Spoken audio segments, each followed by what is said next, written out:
Maulang umaga mga kaibigan dito sa Pilipinas at magandang araw o umpalrume sa inyong mga time zone. Diyan po naman sa mga nanonood sa atin abroad. Sumasahing papawid po ngayon ang inyo po namang Media Health Forum mula po dito sa St. Chris, Quezon City. Sa ngalan po ng Power Tech Corporation ni General Manager Richard Nixon Gomez, ang ating inventor scientist.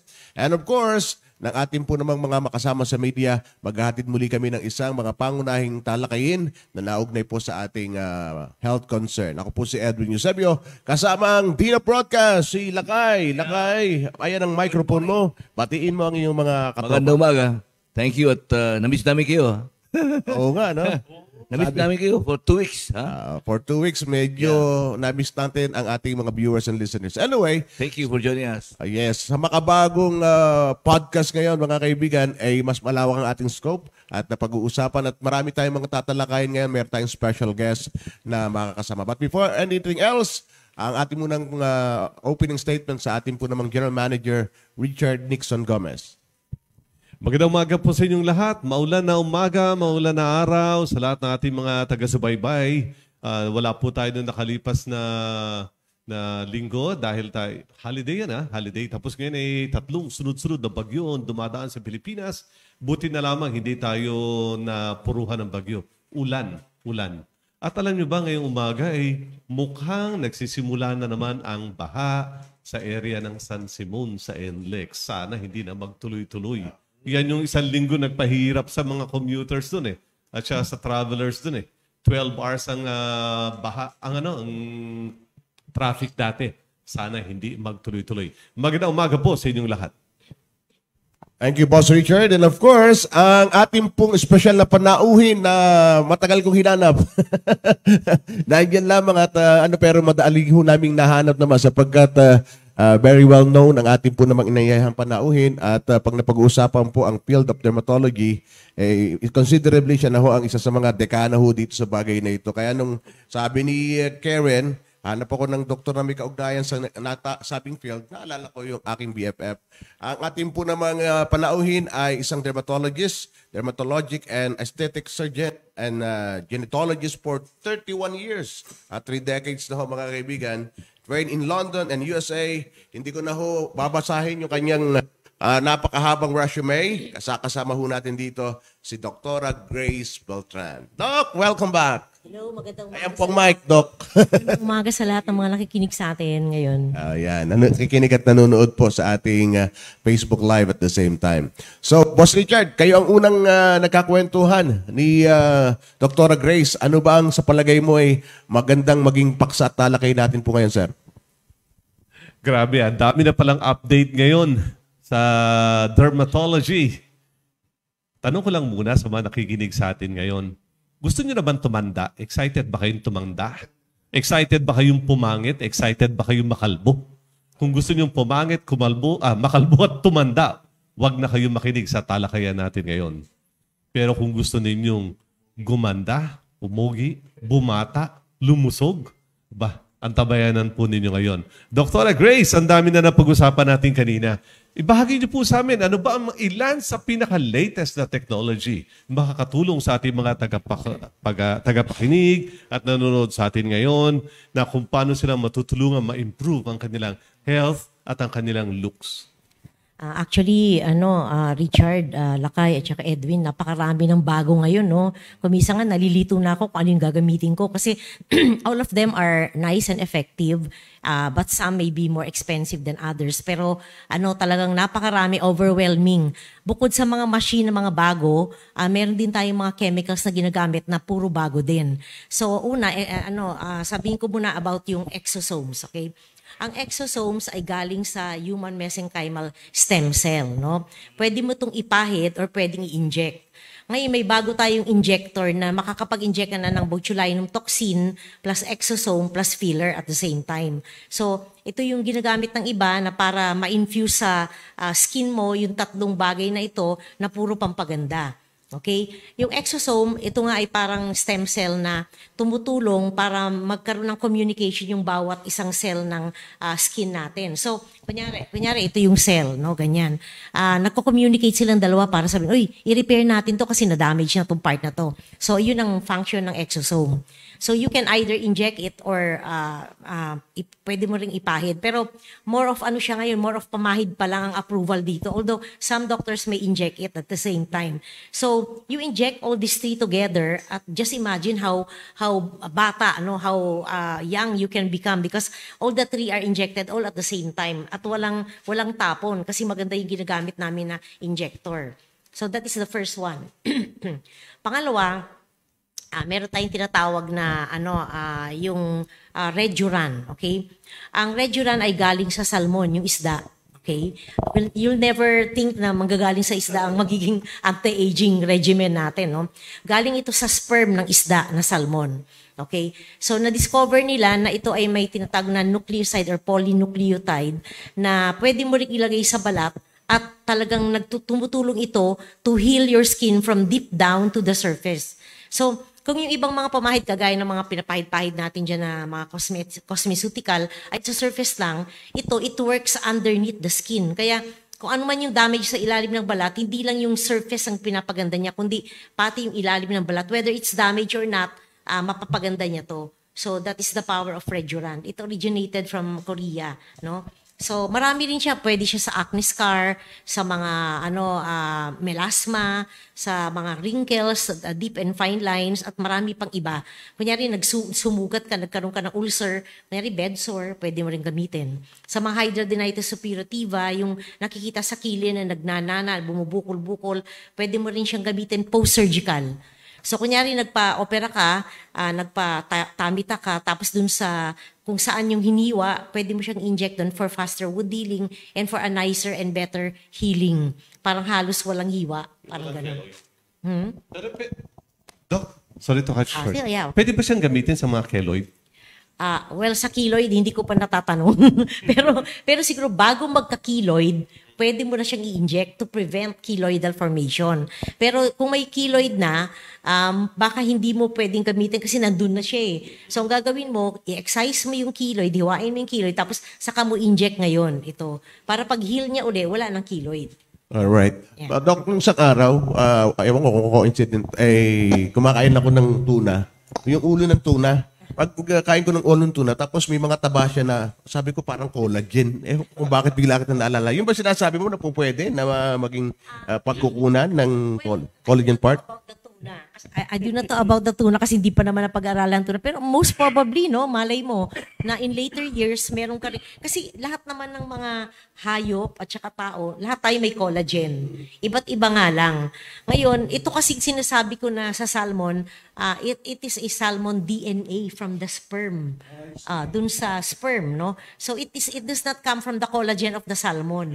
Oo. So ayun, regenerative siya kasi parang stem cell din siya galing sa isda eh. Ang trend kasi ngayon nasa stem cell talaga eh. Ito na yung latest trend, no? Okay lang. You have to determine the source of your stem cell. Kasi may iba, apple. Parang hindi ako naniniwala masyado. Kasi from the fruit to the human, parang medyo questionable eh. Oh. From the sheep, no? Ayan yung nauso dati na pagkamahal-mahal. Dito naman sa sheep, you can not only transmit the stem cell, but you can also transmit sakit galing from sheep. Kasi nga, hindi naman to chosen sheep eh. Hindi naman nila sinabing young, healthy donor na sheep. Wala sila sinabing ganun. Wala siyang studies. So, itong gusto kong gawin, yung talagang well-studied na version. Okay? So, I'll discuss that later on after this other one. Okay? Yung third na from exosome to Reduran, yung galing sa salmon, yung third is yung Ultracol. Kasi when you do a facelift, di ba, you use threads. Di ba? Nylon threads. Ang ginawa nung nag-imbento nitong Ultracol, tinunaw niya yung threads, pinulverize niya. So, itong pulverized thread ngayon, ito yung may mini-mix tayo doon na liquid para ma-inject mo siya sa ilalim ng balat.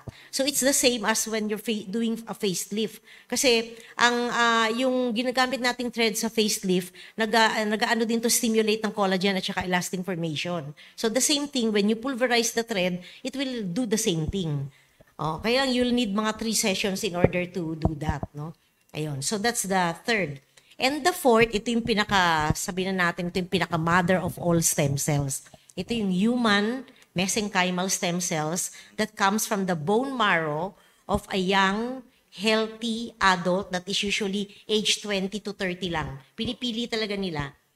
Okay, during the processing, mag-aspirate sila ng bone marrow from the donor. Tapos pipiliin lang nila yung cells na pinaka-the best dun sa donor na yon. At yung napili nila, ito yung i-develop nila sa kanilang bagong technology. Okay? To create more cells. So from 10 to 20 cells na napili nila, you can create million of other cells, no? That you can now inject to the person who needs it. So, ito ay hindi lamang beauty regimen, okay? So, ang beautification of the skin and of the hair and of the nails ay parang side effect lang niya. Actually, it's being used for diseases, to treat diseases. So, ano yung mga diseases na natitreat niya?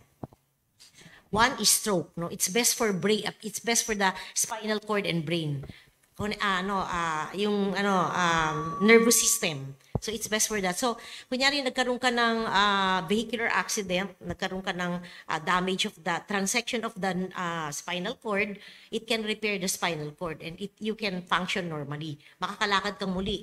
Okay? Ganun din kunyari quadriplegic naman, leeg naman na-affect. Pwede rin niyang i-repair yung sa leeg as long as early stage. Okay? Yun. So imagine ngayon, dati pagka quadriplegic ka, wala ka ng pag-asa. Parang forever bedridden ka na, naka-intubated ka na, lahat na, hindi ka na makagalaw, bedsore, tutubuan ka, lahat. This time, it's no longer okay, like that. No? So, meron na tayong treatment for that. It can even improve on Parkinson, okay? Stroke nga, cerebrovascular stroke, cardiovascular stroke, dementia, Alzheimer, okay? Aside from that, it can also work on your cardiovascular system. Kunyari, ikaw ay may psoriasis. So, ang primary problem is the skin, no? But in psoriasis, you have a metabolic syndrome, which means that aside from the skin problem, you also have cardiovascular problem, no? Meron ka ding hypertension, diabetes, obesity, and everything. Nandiyan na lahat, no?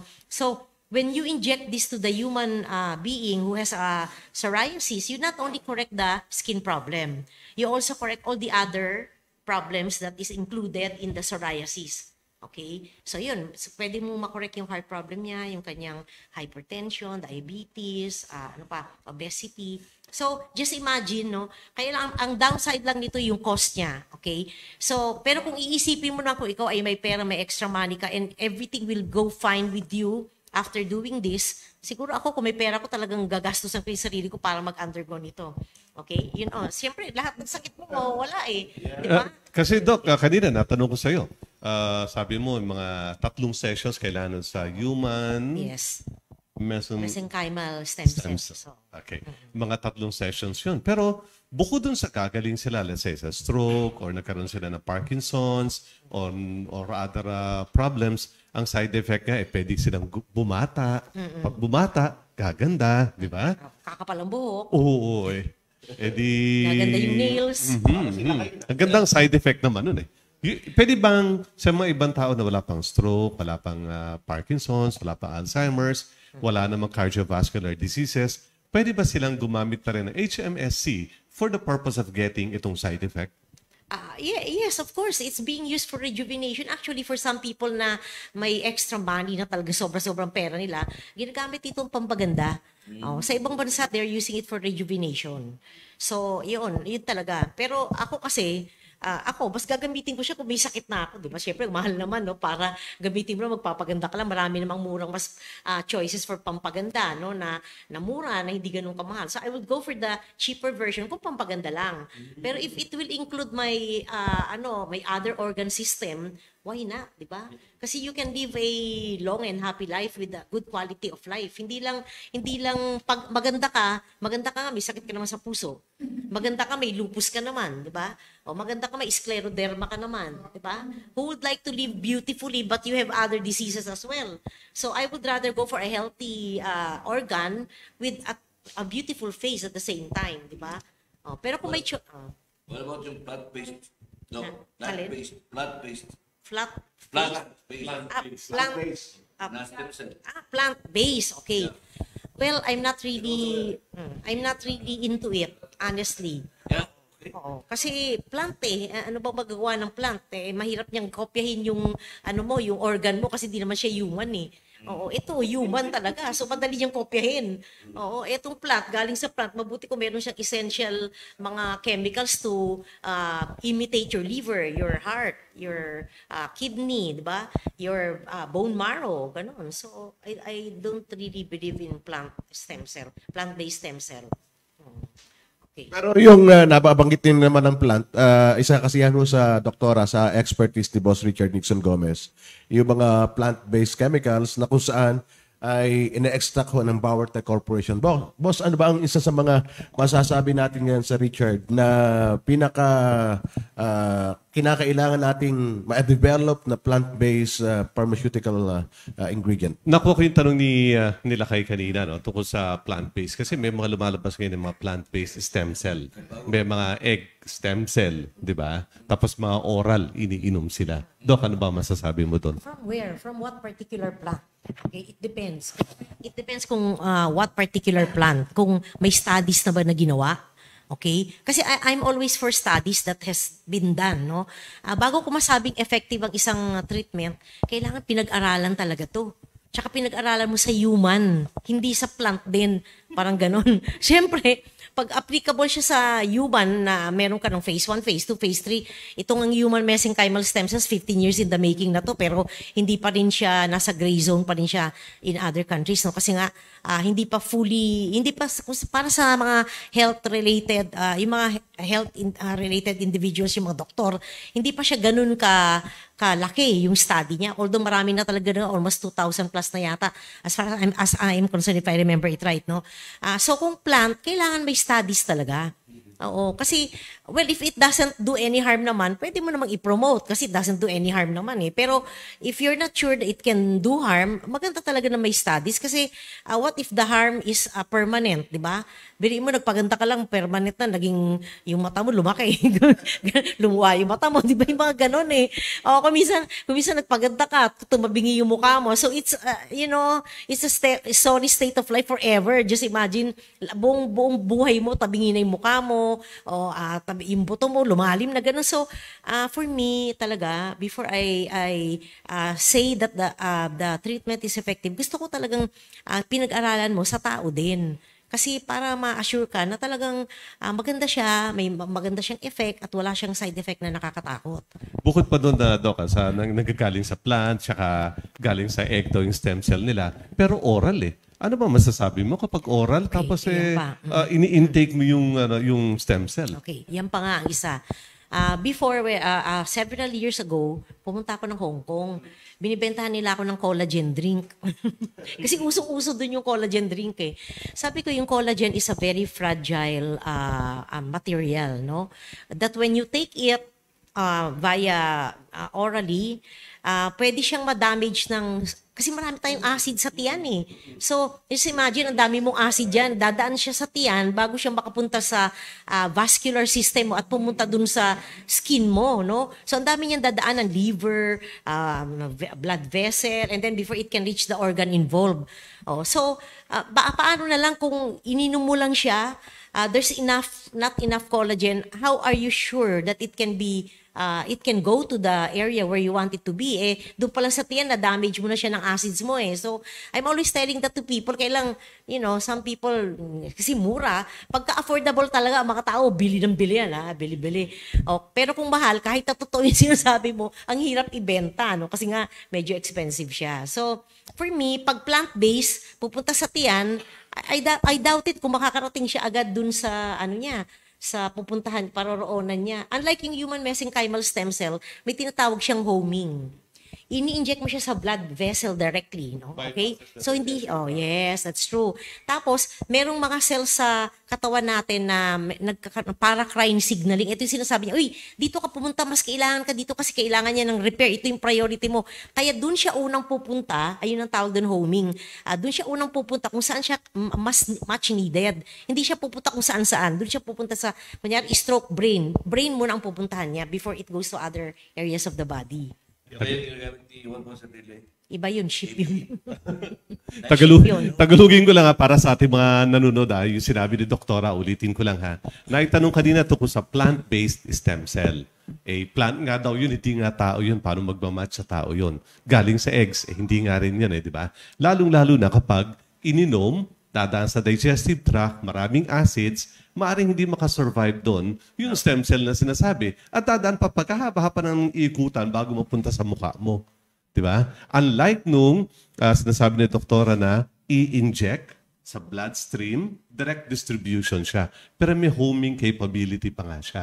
Kung saan ang diferensya, doon siya lalapit. Yun ang kanyang aayusin. Yun ang pagkakaiba ng oral stem cell na galing sa plant or egg versus yung ini-inject na nababanggit ni doktora na HMSC. Right. Thank you po. Baka may mga katanungan yung mga kasama natin sa media. Michael Rogas. Go ahead, sir. Dok, magandang umaga po. Michael Rogas po from Radyo Pilipinas. Sa edad ko ho na 26, hindi ko pa kailangan ng ano eh. Anyway, ayoko sanang itanong ito dahil ito ay doctor-patient agreement ito no, na hindi pwedeng i-reveal yung mga nagiging pasyente ninyo tungkol kung sino man nag-a-avail nito mga mura, mga stem cell na ito. Sa inyo po ba, Dok, nakaranasan at pagkakaalam, marami ho bang mga nagkalat ngayon na mga peking pampaganda, pampabata, na pinaniniwala na ito isang stem cell, maganda ito sa katawan? At meron po ba kayong maipapayo sa kanila kung paano maiiwasan itong ganitong uri ng mga pampaganda or pampabata?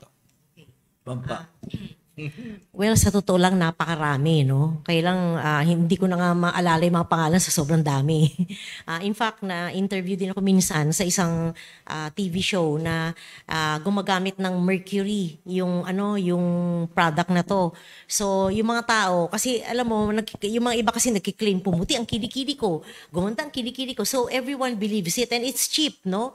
When it is cheap, everybody tries to buy it and purchase it. Kasi available siya anywhere. Ang murang-mura. So, ako din, nakikita ko, ang dami namang nagsasabi na pumuti ang kilikili na maniniwala din ako. Tsaka, mas gusto ko yung kunin kasi mura siya. Okay? So, tatry ko siya ngayon. Pag try mo ngayon, eto na. Namulan na, nasunog na, humapdi na, kumatin na, lahat na ng sama ng itsura nandun na. So, nag-iba pa yung kulay ng kilikili mo. May puti, may itim, may pula. So, ayun na, dun na lang nila marirealize na nakakapagsisi pala yung pinaniwalaan nila. Kasi hindi mo na sila nag-check eh. Tsaka especially when it is, ano ba yung tawag mo yung, may mga taong nagsasabi na ito ay nagpaganda, ganun sa akin, ano matawag mo dun? Testimony. You should not believe every testimony that you hear or listen to or ano. Kasi some of them are paid advertisement, okay? So, syempre, sasabihin nila, binayaran ko niya, may alam ako dito, pasyente ko siya, no? Binayaran siya ng 20,000 for that endorsement. Pero tinanong ko siya, ginagamit mo ba? Hindi, doktora. Syempre, sayang din yung 20,000. Diba? So, hindi niya ginagamit, pero ine-endorse niya. Kaya nga, well, hindi mo naman masisisi kasi kailangan din niya ng pera. So, 20,000 is 20,000, no? So, ayun. Kaya, not all testimonials are true. Kailangan talaga back up with research sa sa mga journal na talagang nirerespetong journal kasi meron din namang maglalabas diyan na magazine. Hindi naman siya respetadong magazine. Wala siyang karapatan maglabas ng mga studies na hindi naman niya expertise, no? So, you have to choose talaga. At saka, well, I would really suggest that you go to a reputable doctor na talagang alam mo, kunyari, totoong dermatologist, totoong aesthetic doctor na talagang alam mo yun ang ginagawa lang niya. Ayun. So, if you do that, then you can, and try to consult 3 other people. Ako, pag may sakit ako, pag hindi ako naniniwala, 3 doktor ang kinukonsulta ko, including myself na rin. Kasi nga kumisan, alam mo, pwede rin magkamali ang doktor, kahit magaling, pwede rin magkamali. No? So I would rather spend money for a consultation to 2 or 3 doctors para malaman ko kung tama, pare-pareho bang sinabi nila. Kung pare-pareho sinabi nila, ito na siguro talaga ang treatment for me. And then I'll read about it. I don't depend on what people say. I always read about it para masabi ko na totoo yung binabasa ko na talagang effective siya at walang side effect. Oh, yun, no? Magandang umaga po, Doktora. Jimmy Mendoza po ng DCL Sunshine Radio. Ma'am, yung katulad na susugan ko rin sinabi ni Mike Rogas, nagkalat po yung mga maraming paganda at iba pang mga gamot.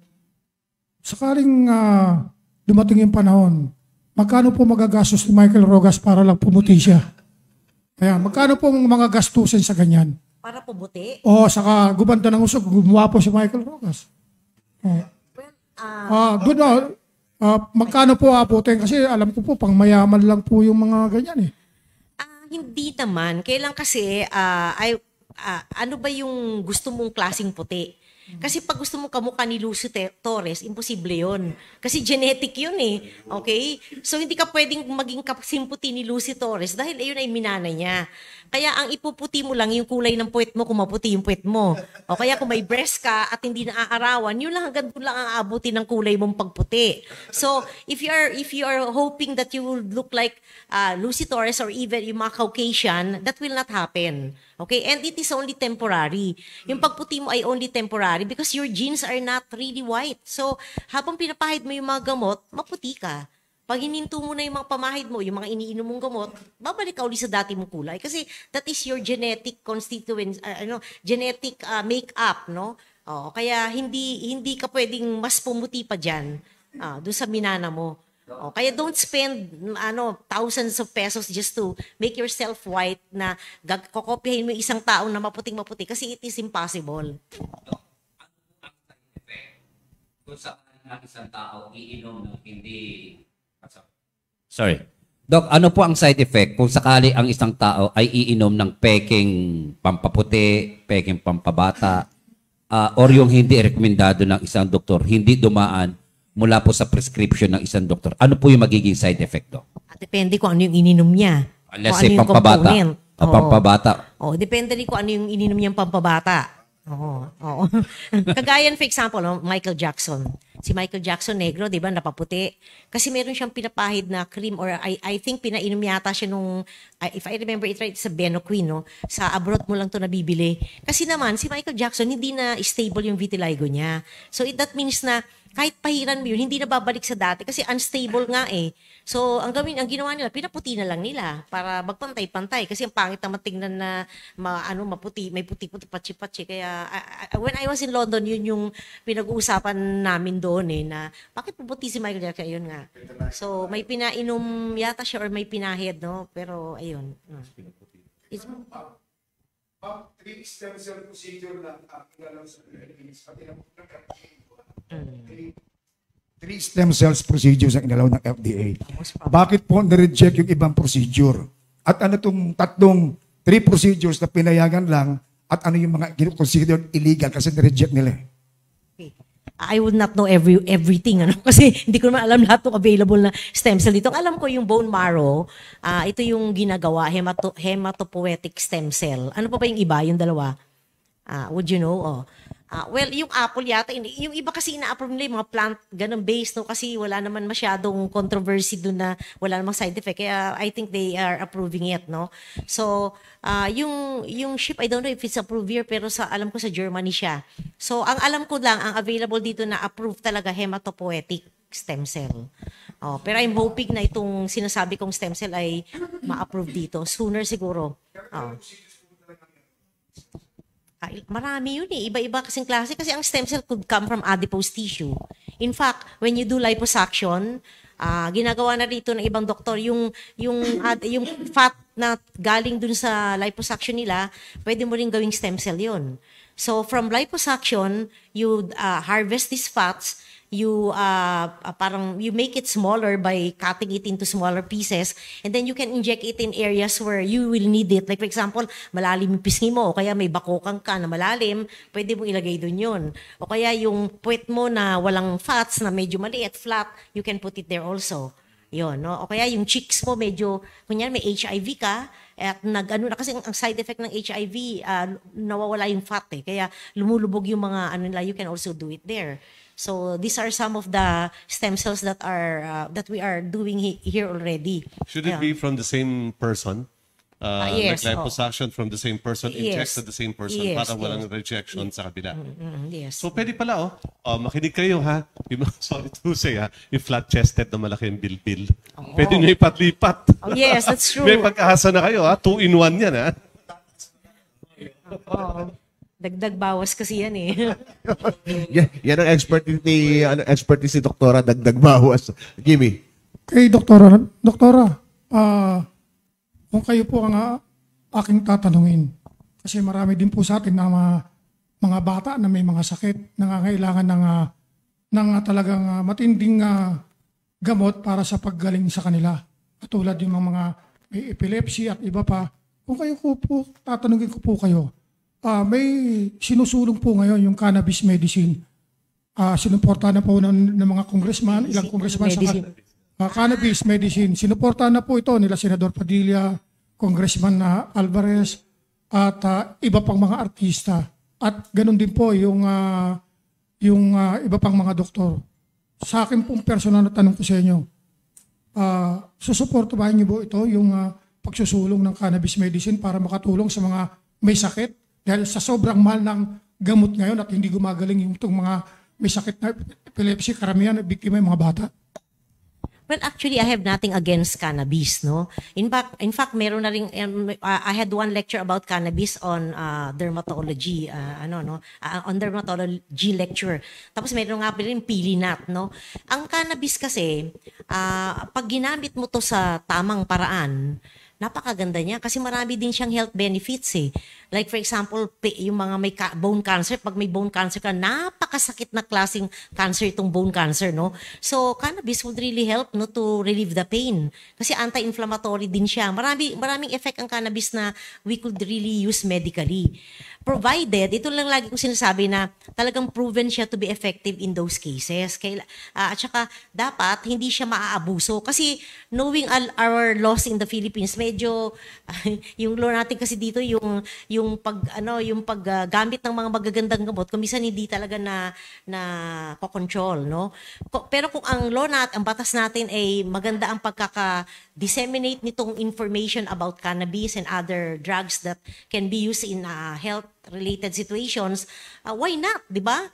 Kasi ang una-una, it's always available. Maano siya, pwede mo siyang i-plant kahit saan, lalo tayo tropical countries, di ba? Sa Mexico yata nanggaling yung cannabis sativa or marijuana, no?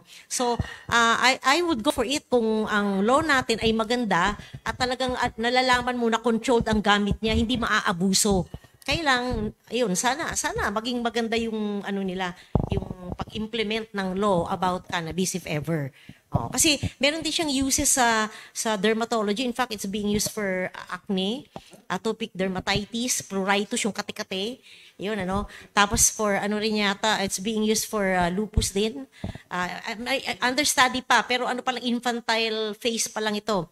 For lupus, for dermatomyositis, for other indication. Ang dami nga niyang uses eh, no? Kaya lang, nasa infantile stage pa yung iba. Kaya, ayun. So, anyway, nagtatanong si Doc at sabi niya maraming uses dahil may mga raming sangkap yung cannabis. Ba't pa tayo lalayo ang katabi niyo yung scientist inventor? Boss Richard, ano ba yung masasabi nating pinaka sangkap ng cannabis na magagamit natin talaga ngayon?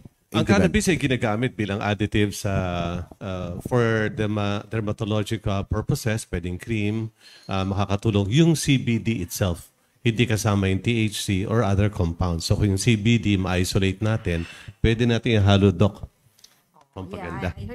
I heard it's being used in other countries already kasi walang psychotropic effect yung CBD. Ibig sabihin hindi siya nakaka-addict, hindi siya nagkakaroon ng high, hindi nakaka-high. Pero yung THC, yun yung nakaka-high. Mahirap pag nilagyan natin ng THC yun, baka ganun nung mga gumagamit. CBD lang nilagay natin. Ano naman yung mga risk na meron sa stem cell? Sa stem cell? Yung human mesenchymal stem cell, wala. Wala, yung human mesenchymal stem cell. Kasi yung iba, yung synthetic stem cell, yun ang nakakatakot. Kasi you can promote tumor growth. Okay?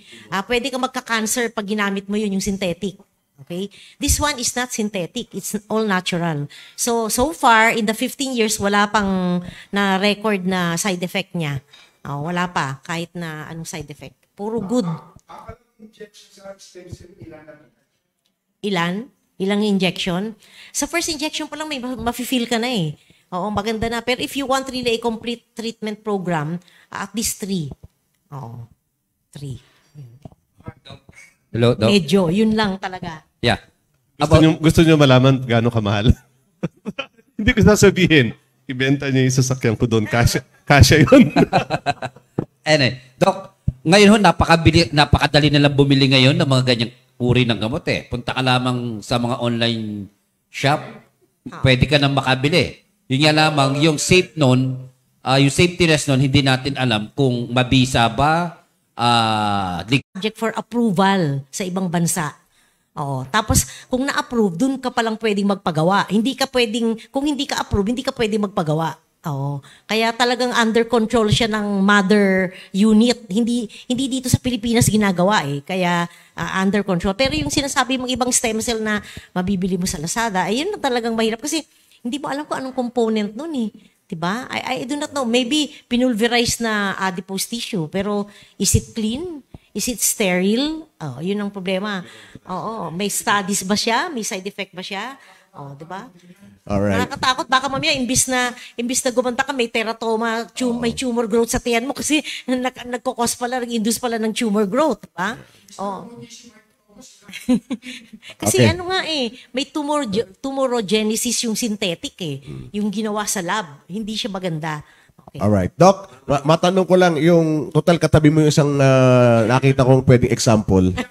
Dito sa mga geriatric doctors, kung ano yung mga priority na dapat binibigyang pansin para sa medical development. I mean, ano yung question mo? Anong mga sakit na yun? Ng geriatric? Na nire-relate dun sa inyo? Maybe dementia. Kasi, at the same time, pati dun sa physical attributions. Well, meron ka din tinatawag na, ano ba to? Nakalimutan ko yung medical term doon, yung muscle atrophy. I forgot the word, no? Pag tumatanda ka kasi, you don't exercise a lot. Okay?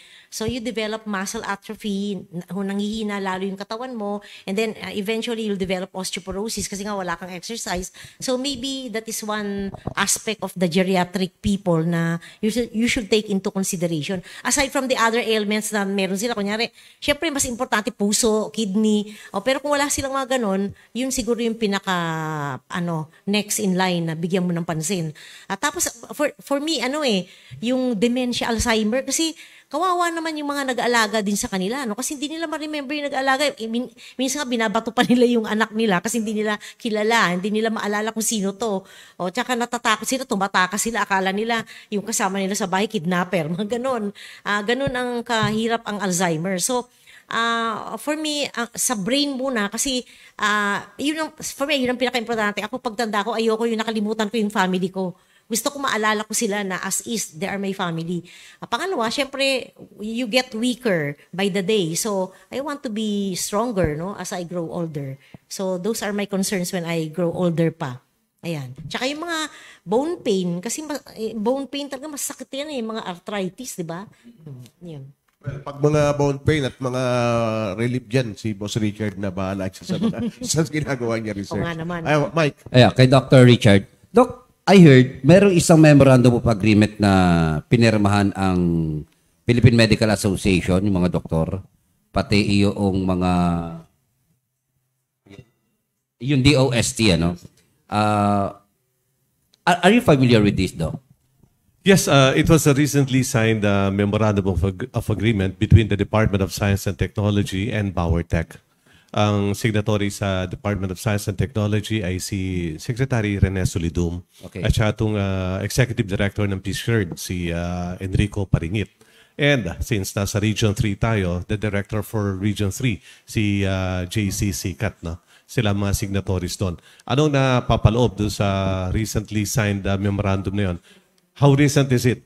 I signed it only last Friday. Okay. Nung a few days ago. Anong napapaloob dito? This is under the Accelerated Research and Development Program, support of the Philippine government to industries like Bauer Tech. Itong BIST na ginawa is the first time that the government signs this kind of program sa Central Luzon or sa Region 3 at ginawa sa Bauer Tech yan. Ano napapaloob doon? The government supports the extraction of bioactive compounds, and it is a facility that will be developed by Bauer Tech.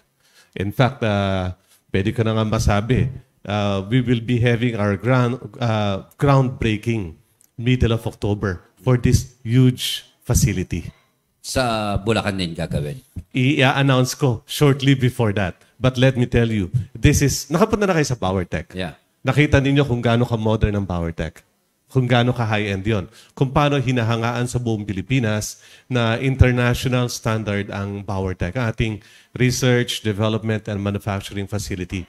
Itong pinirmahan natin na suporta na manggagaling sa Philippine government is for the construction of a facility which is many times bigger than PowerTech. This will be the best of its kind in Asia. Okay. Thank you, Doc. Dok, paano yung stem cell na... Paano yung mga stem cell supposedly private-based na ini-sponsor ng mga doktor? Sponsored by ng mga doktor? Or promoted by doctors? Stem cell na promoted by doctors. Yeah. I cannot comment kasi hindi ko alam kung ano yung stem cell na pinopromote nila. Okay? Depende sa pinopromote nila. Hindi naman kasi lahat ng sinasabi ng doktor ay kailangang paniwalaan natin. No? So, you have to do your own research also. Kahit na doktor ang nagsasalita, kailangan pag-aralan mo din yung sinasabi ng doktor. Kasi baka mamaya hindi pala totoo or mayroong problema dun sa inaano niya, pinopromote niya. Yung pala product niya, nabili na niya sa ibang bansa, kaya pinopromote niya. No? So I would do a research on my own. Tapos kung saan ginawa, kung saan nakuha yung Korea, I will search on the Korean blog bang tawag mo doon. Magre-research ako doon, ito ba tama ba to, ganito, ganyan. Ayun, para hindi ka blinded, no? Oo, kasi hindi naman porke sinabi ng doktor siguradong tama eh. Hanggang Pero ngayon most of the type tama naman. Hanggang ngayon si Dr. Chris prangka pa rin, diretso pa rin magsalita. Anyway, Doc. Sorry ha. Napag-uusapan natin totally mga genetics at the same time. Sa mga kalalakihan, ang karamihang nagiging problema, physically, yung alopecia ba ang tawag doon? Kaya nga, kalbo. Kaya nga, magkita kami ni Doc, makapal pa ito eh. Kapat kami ni Kihiro.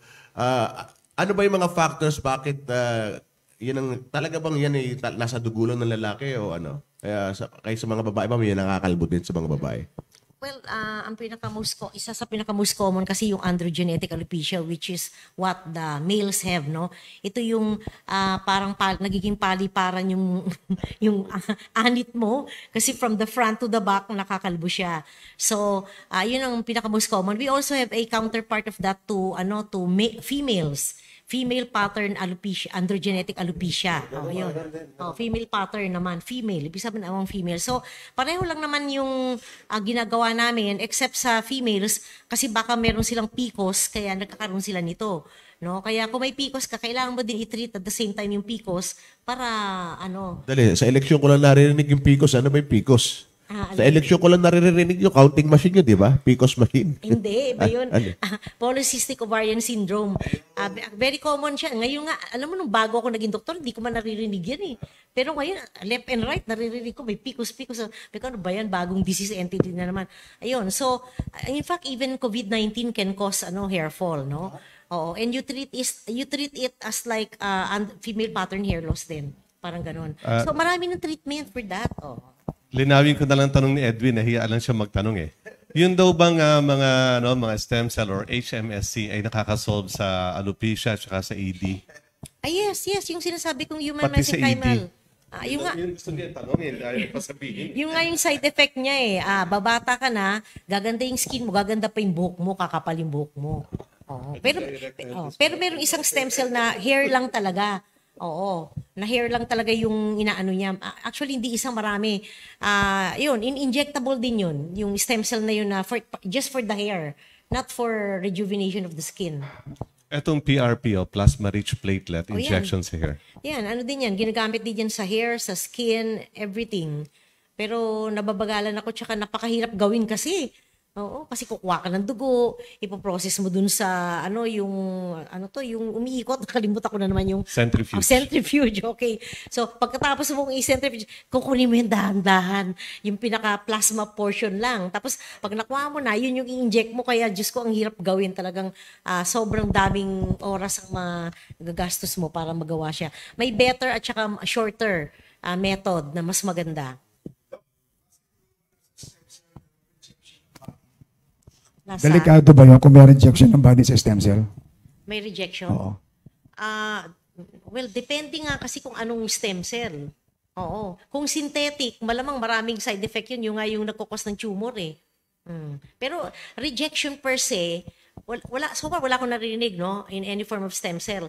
Pero yung mga tumorigenesis, yung nagkakaroon ka ng cancer, meron. Yun nga, yung synthetic. Ibig sabihin yung ginawa sa lab na stem cell. Yung bang nagpapa-stem cell, ilang beses ginagawa sa isang taon yun? Ay, depende ko. Yung human mesenchymal stem cell, basta may demand, pwede nilang gawin anytime. Kasi si Dr. Durante. Durante siya, ahente ng Purchir. Stem cell. Durante. Stem cell? Oo. Yeah, I heard it. Sa deer naman yun, sa deer. Pwede siya ko, si Dr. Durante. Kalbo. Alright. Ba, natanan dito, medyo may lubo na. Dr. Grace, sa Pilipinas daw, batay dito sa latest study, more than 34% ng mga Pilipino ay, sabi nga, are in agriculture, forestry, fishing, and construction. Where yung outdoor labor ay norm.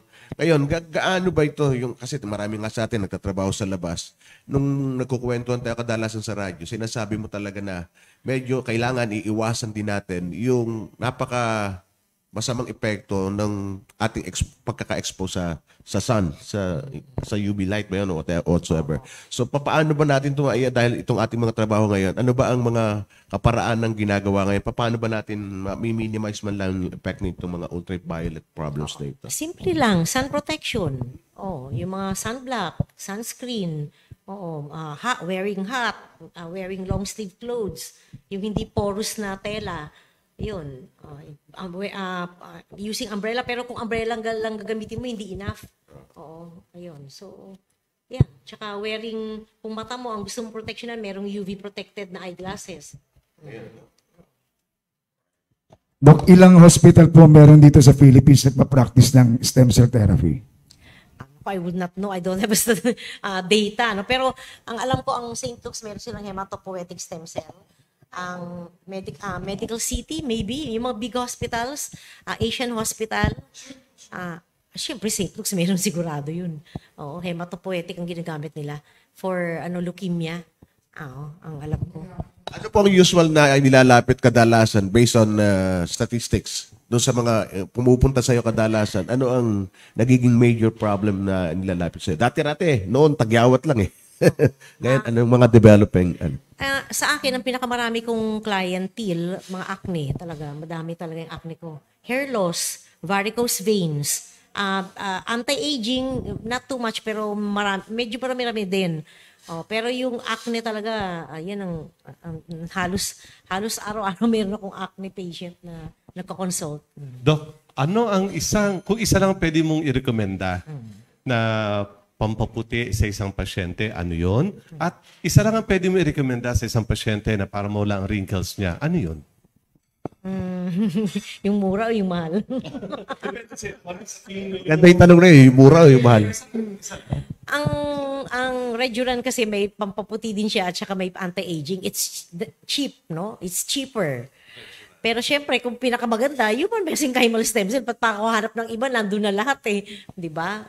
Ayun ang pinaka gusto ko. Well, in terms naman sa production ng mga nasabing medicine, Doc Richards, Powertech is capable ng mga pinoproduce nating mga modern type of supplemented medicine na yan.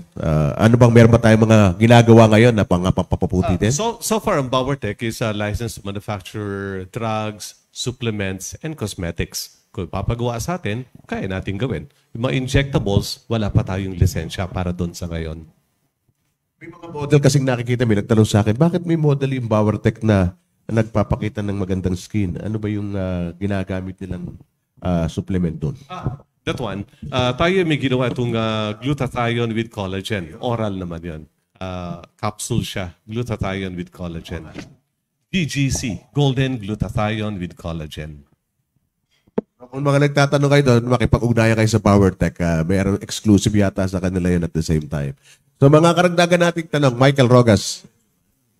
Last question na lang kay Dr. Grace. Doktora, may binabanggit kayo kanina yung sa isda. Yung kinukuha na lamang ng yung sa anong tawag po doon, Doc? Reduran. Oo. Paano po yung proseso nun? Halimbawa ako, Injectable din yun eh. injectable. Oh, pero it's not for all indications. Ibig sabihin may pipiliin kang particular patient kasi bawat pasyente iba talaga ang nararapat sa bawat isa. Oh, pero kung karamihan ng mga may melasma at saka anti-aging, siguro yun ang pinaka madaling gawin at medyo cheap, affordable. Iba pa yung omega-3. Alin? Yung omega-3, iba pa yon Omega-3 is just an essential fatty acid. for heart. Oh, it doesn't, for the cholesterol.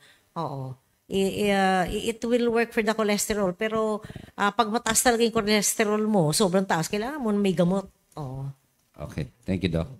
May nag-message, kainin na lang daw yung litid sa paa ng manok at saka yung bone marrow ng baka. Doc, At saka kumain na lang na kumain ng maraming isda. Merong uso na naman na galing sa litid ng manok. Oo, yun. Well, wala na namang studies nga eh. Kaya how can I believe, di ba? Magkano ang magagastos? Yung range lang nung magagastos para sa ganyan sa ngayon. Sa Reduran, medyo mahal din actually. Mahal din. Siguro per session nasa 25 to 30. Oh. 3 sessions din. 3 sessions din. Alright. Doc, marami pa ba nagpapa-nose lift? Ang marami nagpapa-nose lift. Yung number 1 in demand sa bansa natin. Nose lift eh. Even in Pero hindi ba Korea. delikado ito? Kasi may mga lumabas na mga nagpa-nose lift na tumamig ang ilong after few weeks, something like that. Well, ang dami talagang possible complication. Depende kung ano yung ginamit mong pampatangos. No? Yung iba ngayon, ang uso ngayon thread. Kaya lang kung heavy ang nose mo, may medyo mataba, makapal. Huwag naman ganun. Hindi kaya nung thread. Kaya lang sabi ko case to case. Kung manipis yung balat mo at saka hindi heavy, pwede ka ng thread. Oh. Pag yung mga parang kamatis na Tagalog. Ayun ako, kailangan to surgery na talaga yun. Di ba ngayon kumuko na pwede na sa may tenga, no? Cartilage naman yun. You can Cartilage use na ng that tenga. also. Pero meron din siyang pros and cons. Kasi ang cartilage with time, nagwa-warp yun eh. Nagbabago yung shape niya. Kaya with time, pumapangit din yung ilong mo. Kaya papalitan mo uli siya. Parang ganun. Yung silicone, Pag donor? Anong donor? Well, dadali mo pa siya sa Japan. Mas malaki pang gagastusin mo. Doon ginagawa yung technology eh. Oo. Dadali mo siya doon, papakainin mo siya doon. Kukuha pa siya ng visa. Yung hotel mo. Tapos babayaran. Yung bone marrow niya, kailangan young, healthy donor. Magpapalaboratory test ka pa ng donor para to check if it's healthy. Kukuha niya. Ha? In return, magkano makukuha niya kung may makukuha siya? May makukuha sino? Wala siya makukuha. Babawasan mo nga siya ng bone marrow eh. Conforme sa price list mo, pare. Kaya babayaran mo yung laboratory test niya sa abroad, yung bone marrow aspiration niya doon, hotel, at saka Magbebenta yung na yata pagkain ito niya. si Hero eh. Mas mahal pang magagastos mo actually. Every time you do that, you have to bring him there. Kasi it's fresh eh. This... Tapos bibigyan niya yun, idodonor niya yung ano nga. Ay, binonor na. parang yung parang itatago mo sa refrigerator yung Oo. bone marrow. I don't think you can do that. Kasi nga it's fresh eh. 'Di ba? Dapat siya, bagong kuha. Hindi nga nagtatagal yun. Hindi pa sabi ko nga within 48 hours kailangan ma-infuse mo siya. Kung hindi masisira siya. So I don't know how bone marrow can be refrigerated. Alam ko embryo. Alright. Yung sa mga bata placenta, something like that, yung sa Wala pa pong gano'n nangyayari. hindi ko lang alam. Kasi I'm going next itong end of the month to ask all your questions. No? Ayan. Ayan. So, meron I'm kami... going to clarify. Write down your questions, send it to me so that when I go there, I can ask them. So, nangangahulugan, babalik ka dito, Dr. Grace. Ikaw nagkumita, ikaw nagsabi niyan, babalik, ibabalitaan ko kayo. Yes, yes. You have to send me all your questions. Maganda rin gusto ko yung mga tanong nyo eh. Kita mo? Kasi doktora, pag namatay isang tao, may konting buhay pa yan eh. Pag nilagay sa pressure yan, isang linggo, sariwa pa rin yan eh. Ikaw talaga. Hindi, napatay na yun. Anyway, mga kaibigan, bago kami mag-end, sapagkat we're running out of time, kami nagpapasalamat po sa mga viewers natin. Di ho namin ma-mention pagkadami-dami yung mga nanonood ngayon. Magmumultiply pa tumamayang hapon dahil ngayon dito sa ating pag-usad ng technology, sa makabagong teknolohiya na natin, gamit natin mga Facebook. Pero meron lamang ho kaming announcement, yung ating po namang Media Health Forum ay nausog, nakatuwan po, meaning nahack po yung aming Media Health Forum website. So for the meantime, ay yung silipin po ninyo yung ating Bauer Tech Corporation page kung saan nandoon po itong ating talakayin ngayon. And we will trying our very best sa pamamagitan ng ating media team na ma-reestablish po itong ating website na officially Media Health Forum. We will keep you posted at yan nyo po silipin sa Bauer Tech Corporation page. So finally, tayo sa ating pamamaalam, Doc Richard, parting message po natin. Maraming salamat kay Dr. Carol Grace Beltran.